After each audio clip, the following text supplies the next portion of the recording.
A Plainville man claims he's being discriminated against for legally smoking pot. He uses it as medication like thousands of other Connecticut residents. News 8 Chief Investigative Officer David Iversen has taken a look into this case. You screw it on just like a electric cigarette. Michael Purcell is getting high. His severe arthritis led him to try painkillers and other medication, but nothing has worked quite as well as pot. And that's all there is to it. The flashes of blinding pain are dulled. Just because of the medical marijuana. Purcell is one of the more than 5,000 Connecticut residents using the once illegal drug as a legal medication. Until recently, Purcell was also seeing a counselor for depression here at a state-funded nonprofit, United Services. While he tried to set up an appointment a few weeks ago, he was told that prescription pot would keep him from coming back. They don't recognize the arthritis as a condition. It becomes very difficult for us to identify which ingredient is working on what particular condition. United Services Medical Director Jay Patel says his clinic and others are seeing an increase in medical marijuana patients, and with those patients come challenges.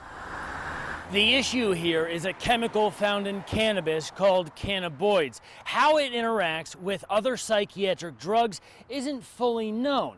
Patel says until more research is done, his clinic is going to take its time when prescribing to medical marijuana patients. We have been traditionally treating cannabis use disorders as a problem. So what happened with this case? United Services wouldn't talk patient specifics, but they're looking to the state to give direction on which medical conditions are approved for medical marijuana. Sometimes a condition is approved and the clinic doesn't know it. And many times what happens, that given condition may not have been recognized by our clinical staff in the front line. Patel says that is true for arthritis, which means Purcell has to look elsewhere for clinical treatment, something he wasn't planning on, something he calls discrimination. Disgust. Because I didn't think it would ever happen to me, and it did. For the News 8 investigators, David Iversen reporting. United Services never outright refuses care to medical marijuana patients, but they say they will slow treatment if psychiatric meds could cause issues.